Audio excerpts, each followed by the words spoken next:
Simply by existing, non-binary people burn away so many damaging ideas regarding gender and sexuality into the shapeless, empty mist those ideas always were. The problem with gender is that it prescribes how we should be, rather than recognizing how we are. Imagine how much happier we would be, how much freer to be our individual selves, if we didn't have the weight of gender expectations. If you don't get out of the box you've been raised in, you won't understand how much bigger the world is. I think that, I could be one of those people that start making a video about different terminologies and different definitions as if educating people in a lecture.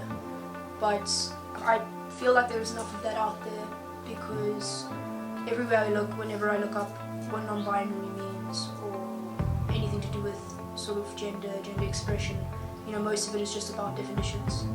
And I know most of those definitions because I am non-binary. So I feel like you can sort of go research that yourself. I'm trying to create something new, open up a conversation, and tell people what it feels like to be me, to be us as non-binary people, and in general just to be human beings, what it's like to be human beings. I mean, for me, I'm neither man nor woman, so I exist on a spectrum that most people are not aware of. So Pretend you're breaking it down a lot. Because then I just get angry. I've rejected the structural notions of what is masculine and what is feminine seen through the eyes of society. And although I've done that, I still can't completely disconnect from my identity as a woman because it's what I've been most socialized in. So most of my conscious adolescent years were spent sort of fitting into the box of a woman. But now, looking back, I cannot fit into that box.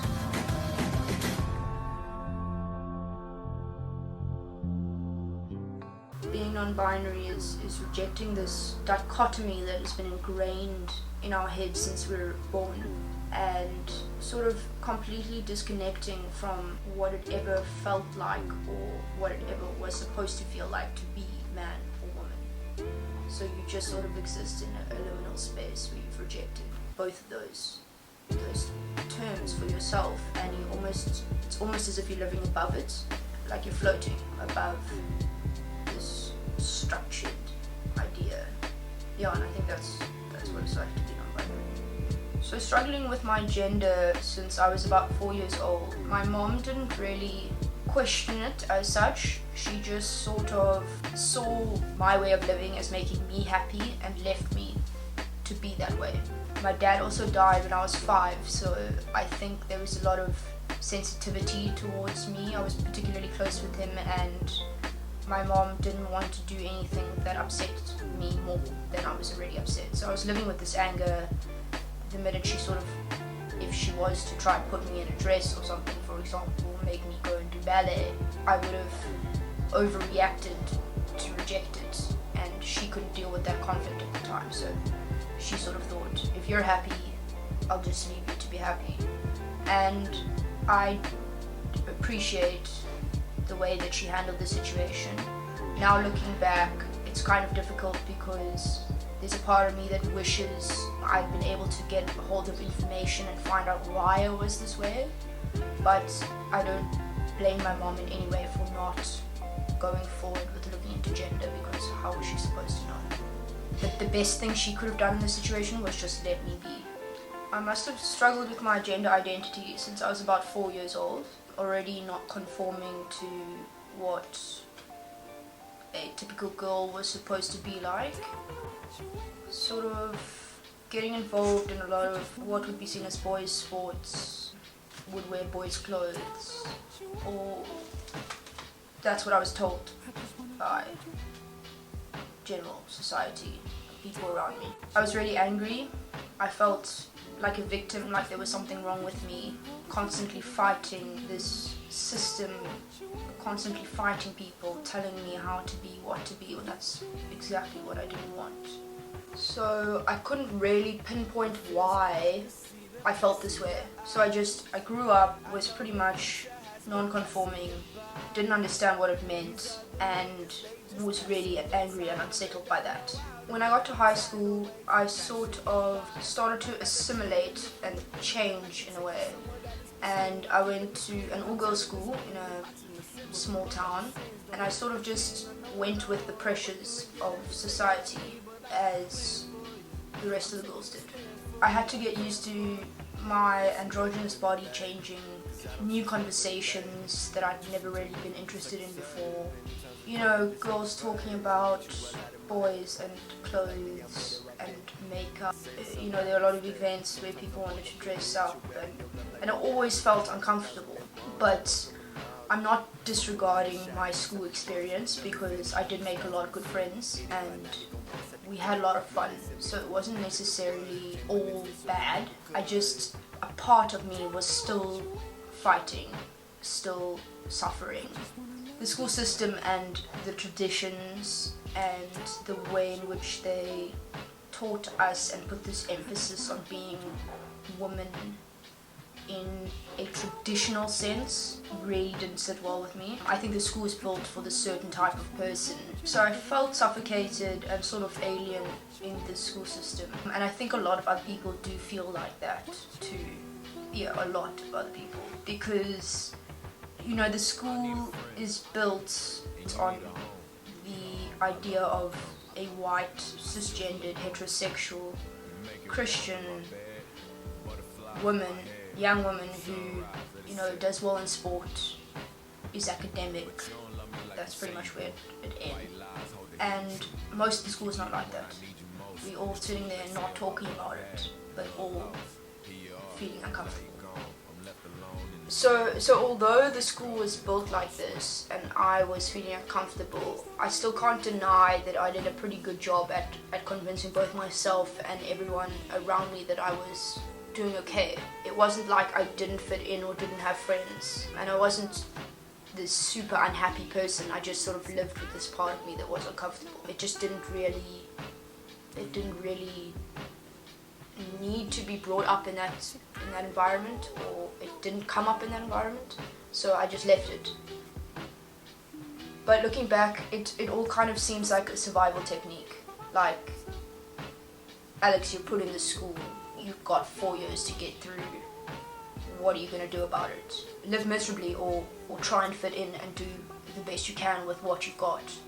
So for those two options, I don't regret the way that I handled the situation in front of me. My experience of coming out started when I left school. So I left school and moved to Cape Town and went to UCT. I actually learnt more outside of the classroom and sort of became involved or interested in feminist theory.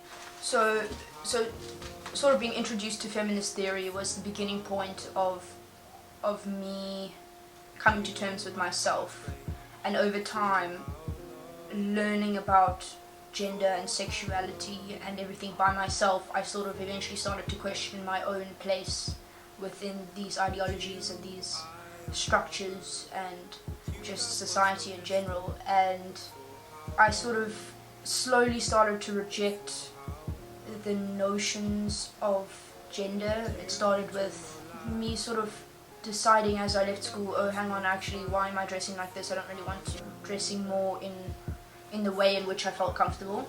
And it was slow, because there would be days where I would be like, no, I can't wear this, it's too masculine. But eventually I came to a point where I stopped having that inner voice. I think that was really important. I stopped having that voice telling me, you know, no, that's too masculine. No, you can't cut your hair. Cutting my hair was a big thing my whole life. You know, you've always got to, it doesn't matter how much you go towards masculinity, there's certain things you can't cross, because you still need to be perceived as beautiful in the way in which a woman can be beautiful and accepted in society. And then at the end of 2016, I hit this wall where everything came together. So I sort of just said, fuck this. I need to work out what I am in this situation and how comfortable I am and what I actually want to do. I went through, it was difficult. There was a lot of anxiety, a lot of depression, a lot of unsurety, uncomfortability involved. At one stage in the beginning, when I first sort of hit this wall of realization, I still couldn't speak about it. So it took me months before I could actually speak about the fact that I might be questioning my sexuality or my gender. But eventually I came to a point where I could talk about it pretty openly with people. Still unsure of what I was, and I felt this pressure to label myself in a certain way. I think a lot of it came from coming from a small town. People were starting to speak about me and asking my friends what I was, or like, you know, labeling me as gay the whole time. And then I felt this pressure to sort of like, I owe them something, an explanation. I need to figure out what I am so I can owe them. But that's such bullshit, because, you know, you don't owe anyone anything. You can be whatever the fuck you want to be. But coming from this town especially, that's not the way you feel. I mean, I think in order to survive going forward, once you've reached this self-acceptance, you need to reach a point where you don't care about what people think of you or what people say about you, because if you let that get to you, and you let it get to you every time, you will break. So in order not to break, you need to ignore those voices, and I think that's a really important point for people to get to who are going through a similar thing to me. Gender expression in general is something different from identity, but with regards to expression, the way I express myself is generally androgynous. I sort of have rid myself of the expectations of specific Western women beauty standards that are placed on us, and that is with regards to clothing, the way I act. The way my hair was cut was a big thing. So growing up, I always kept my hair long, no matter what I dressed like, acted like, looked like. I always kept my hair long, and that was because I felt like it would be too masculine to cut it. Like I would not be seen as beautiful enough in my surroundings. But now I one day decided to cut my hair, and with that I cut the ties of this idea of desirability in women through the eyes of a male-dominated culture. And so cutting my hair was a big thing. It was sort of liberating in a sense. I guess it's probably something I'd wanted to do for a really long time. I just had never had the strength to do it. With cutting my hair, on the one side, it was that, you know, liberating, feeling strong, feeling like I've reached a point where it was like a point of self-acceptance within the way that I expressed myself. Besides the haircut, the other issue is the lack of gender-neutral bathrooms that exist in the world.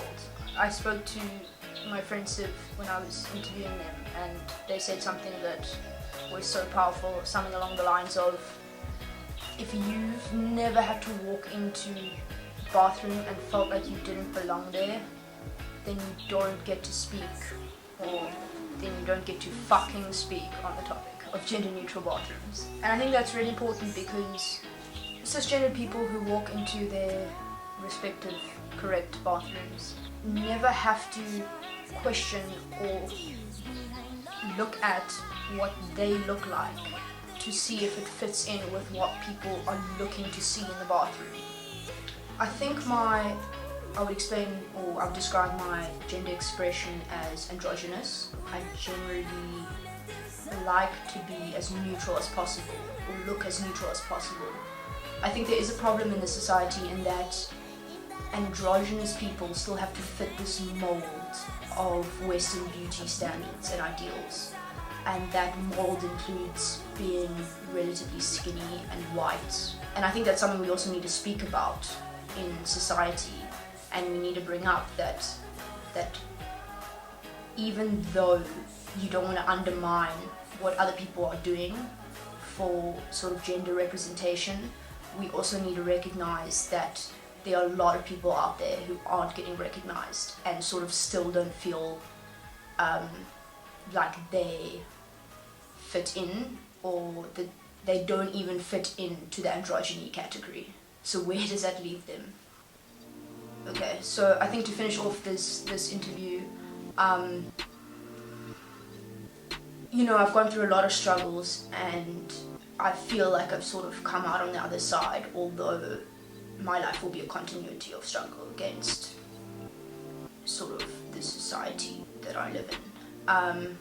And there's something I wrote a long time ago, which was when I was in quite a dark place, and I saw that I wanted to help people, but at that stage I could barely help myself. So the quote that I wrote for people was the first time, this is the first time that I'm speaking about it, and the quote is, "Oh God, there are so many things I wish to say to people that are going through similar things, but I'm just not there yet. I'll be back though. I'll be back to help you, because I've lived my entire life in the dark with a lack of access to information and people to talk to, and I don't want you to be the same." The fact that I just want people to be okay with their own existence, but that can only happen when we sort of live in an inclusive society. And because we don't, and we can't change that in one day, I feel like I first need to go out there and get people to feel okay with themselves. So I've sort of come out of this struggle, and now, in order to do something from that, I think that speaking about being non-binary and people finding out and seeing this person that's speaking about it, I'm really hoping that that'll help them to see, oh, hang on, you know, they exist and they're out there, so maybe I also exist, and that's okay. It's okay to feel like you're different.